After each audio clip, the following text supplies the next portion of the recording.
পীরগঞ্জের রায়পুর জমিদার বাড়ি পীরগঞ্জ উপজেলার একটি ঐতিহাসিক নিদর্শন। এই জমিদার বাড়িটি বাংলার জমিদারি আমলে ঐতিহ্যের একটি জ্বলন্ত প্রমাণ। লোকজন কি এখানে আসতে ভয় পায়? ওই মন্দিরে যাইতে ভয় পায়, এখানে একটু ভয় কম পায়, কিন্তু ওইটাতে যায় না মানুষ। বেশ গা ছমছমে একটা ব্যাপার। এটা একটা কালী মন্দির এবং এখানে দেখতে পাচ্ছি আমরা যে একটা পাকুর গাছ।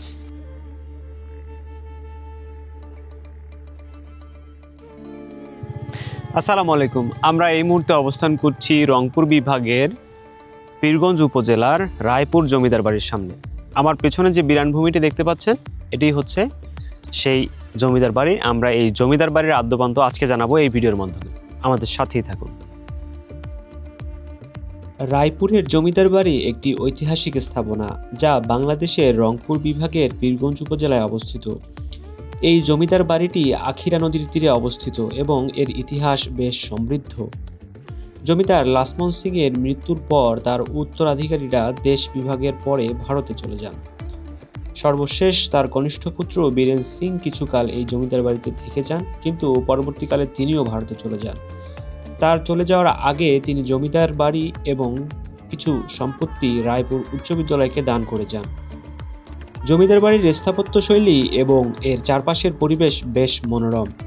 প্রাসাদের চারপাশে সারিবদ্ধভাবে লাগানো নারিকেল গাছ এবং ইট সুরকি দিয়ে নির্মিত বিশাল প্রাচীর এই স্থানটিকে আরও আকর্ষণীয় করে তুলেছে।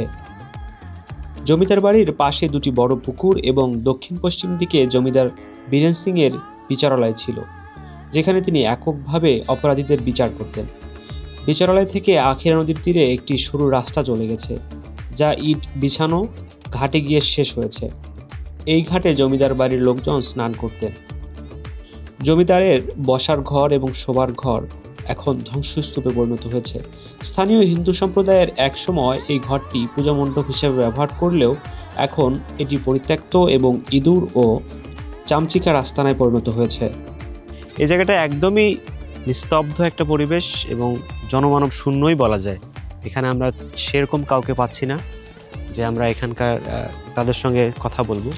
তো আমরা স্থানীয়দের কিছু মতামত নেওয়ার চেষ্টা করব। তার আগে আপনাদেরকে পুরো জায়গাটি আরেকবার একটু ঘুরিয়ে দেখাই যে এখানে কি কি আছে বা কিভাবে জিনিসগুলা কি অবস্থায় আছে বা কতটুকু জায়গার উপরে আছে। তুমি বলো। এটা আমি আমার ছোট থেকে, মানে আমি যখন ক্লাস 1-2-তে পড়ি, কারণ আমার বাবার সাথে একদিন আমি আসছি আমার দুই ভাই এবং আমার বোনের সাথে।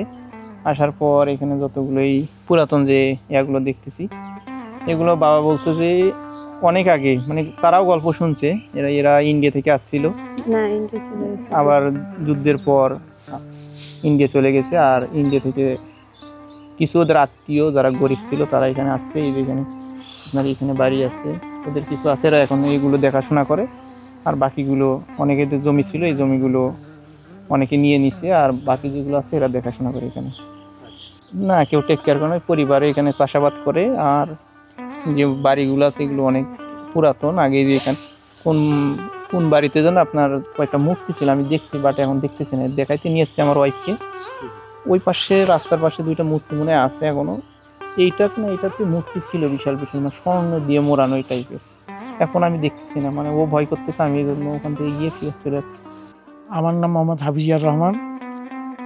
আমি এখানে পাশে যে জমিদারের স্কুল ছিল, বীরেন্দ্রনাথ সিংহ রায় জমিদাররা স্কুল করছে, রায়পুর স্কুল, এই স্কুলে আমি লেখাপড়া করি। পরবর্তীতে আমি এই বাড়ির জামাই। এখানে পূর্বের জমিদার ছিল কালীপদ চক্রবর্তী রায়। ওনার কাছ থেকে জমিদাররা মধ্যস্বত্বভোগী হিসেবে গ্রহণ করে এখানকার জমিদার লক্ষ্মণ সিংহ, কিনি সিংহ। তারা চলে যাওয়ার পরে তাদের যে ছেলেরা ছিল, রামনারায়ণ, বৈদ্যনাথ, বীরেন্দ্রনাথ সিংহ, তারা তিনজন হলো এক বাপের। আর একজন ছিল শরৎচন্দ্র, তিনি আর এক বাপের। শরৎচন্দ্রের ছেলে ওর সূর্যকুমার সিংহ রায়, তিনি একটা পরিবার। আর বীরেন্দ্রনাথ সহ ওরা আর একটা পরিবার। দুই পরিবার যৌথভাবে এখানে তারা জমিদারি পরিচালনা করে। তারপরে 1947 সালের দেশ ভাগের আগে ওরা কিছু চলে যায়। সূর্যকুমার সিংহ এখানে ছিল। উনি আবার 72 সালে এখানে দেশ স্বাধীনের পরে আবার উনি এখান থেকে ভারতে চলে যায়। জমিদারি কিছু জমি মানুষকে ওরা দিয়ে যেতে পারছে, কিছু দিয়ে যেতে পারেনি। যারা যেভাবে পায় ভোগ দখল করে খায়। এখানে একটা মন্দির আছে, দুইটাই ওই যে নদীর পরে একটা মন্দির আছে, আর এখানে একটা আছে কালী মন্দির। আর তেমন কিছু নাই।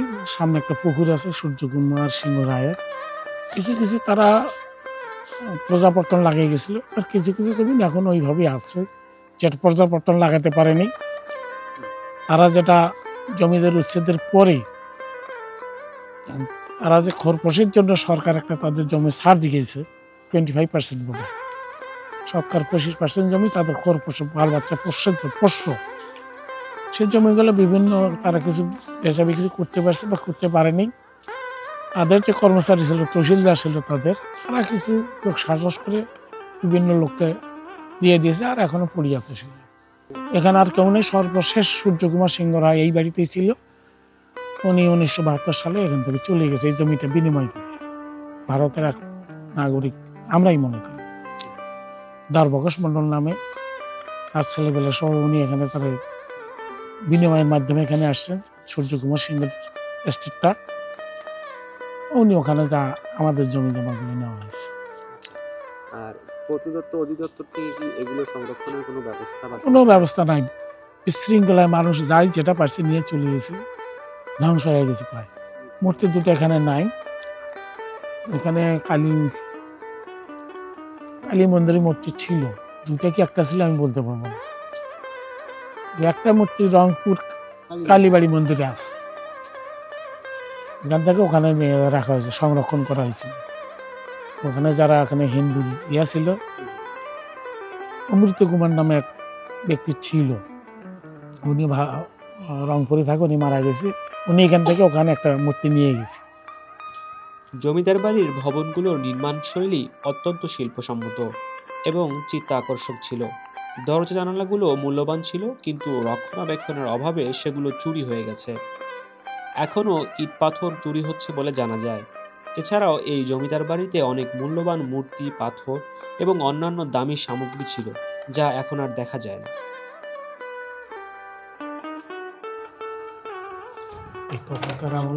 একটাই সেকল, একটাই দরজা আছে, আর কিছু দেখি ছিল সব চুরি হয়ে গেছিল। এখানে লাগানো ছিল, এখানে ছিল, ওইখানে ছিল। এই জমিদার বাড়িটি বাংলাদেশের জন্য একটি গুরুত্বপূর্ণ ঐতিহাসিক স্থাপনা, যা সংরক্ষণ এবং পুনরুদ্ধারের প্রয়োজন। আমাদের অতীত ইতিহাস এবং সংস্কৃতির জন্য এটি একটি গুরুত্বপূর্ণ অংশ, যা ভবিষ্যৎ প্রজন্মের জন্য সংরক্ষণ করা উচিত।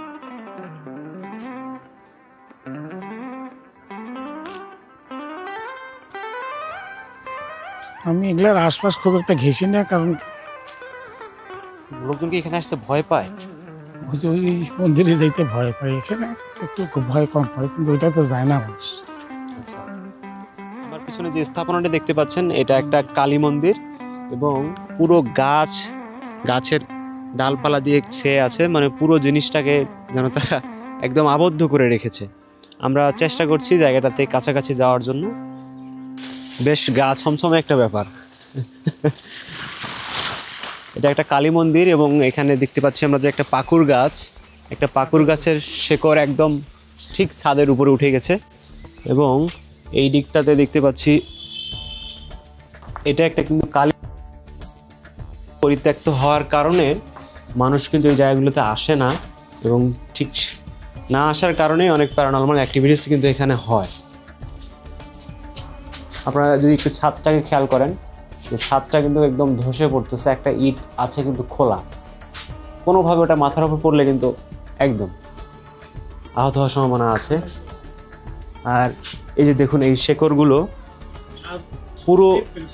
পুরো ছাদকে একদম ভেদ করে এটাকে ধরে রেখেছে।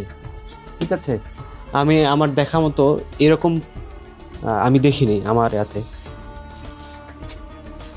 দেখুন এই জায়গাটা একবার দেখুন, একদম দেয়াল ভেদ করে ওর ভিতর দিয়ে কিন্তু শেকড়টা চলে এসেছে, একদম মাটিতে গিয়ে পৌঁছে গেছে। এটা সত্যি এই জায়গাটাতে না আসলে বলা যাবে না যে এই জায়গাটা কেমন এবং কতটা দেখতে কতটা অদ্ভুত।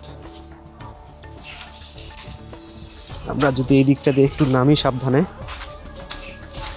এটা এন্টায়ার ফেসটা যদি আমরা দেখতে পাই, যে এটা সরাসরি এটা কেমন ছিল, এটার কিন্তু লুকটা ঠিক এরকম। আপনারা দেখতে পাচ্ছেন এই মন্দিরটা অনেক পুরাতন এবং আমরা এখানে কিছু দর্শনার্থী ভাইদেরকেও দেখতে পাচ্ছি। ভাই আসসালামু আলাইকুম। আচ্ছা, আপনাদের বাড়ি কি এখানেই? ভাইয়া কিন্তু এই জায়গাটাতে এখন কি মানে কেউ আসতে চায় ওভাবে? এখন বলতে গেলে এই জায়গাটা তো অতটা পরিচিত না যে বেশি লোক আসবে, তা তো পীরগঞ্জে অনেক পরিচিত। পীরগঞ্জ থেকে অনেকেই দূর দূরান্ত থেকে আসে দেখার জন্য। আমরা এখানে আমাদের আশেপাশে বাড়ি, আমরা প্রায় লক্ষ্য করি। আচ্ছা, আপনারা চান না যে এই জিনিসগুলো সংরক্ষিত হোক? অবশ্যই চাইবো সংরক্ষিত হোক, কারণ এটা আমাদের রায়পুরের ঐতিহ্য। এটা তো সংরক্ষিত হোক, এটা কে না চাবে বলেন? আচ্ছা ভাই, আপনার নাম? আমার নাম মোহাম্মদ আরিফ মিয়া। আপনি কি করছেন? আমি বর্তমানে স্টুডেন্ট, এবার ইন্টারমিডিয়েট দিয়েছি। আচ্ছা, আরিফ ভাইয়ের মতো আমরাও চাই যে এই জায়গাটার একটা সংস্কার হোক এবং আমাদের যে ঐতিহ্য, যে উত্তরবঙ্গের যে ঐতিহ্যগুলো, এবং উত্তরবঙ্গের ঐতিহ্য হচ্ছে রায়পুর জমিদার বাড়ি। যেমন তাজহাট জমিদার বাড়ি এত সুন্দর সংরক্ষিত থাকতে পারে, তাহলে আমাদের পীরগঞ্জেও এটা হওয়া উচিত। Rakibul Hasan, voice of it.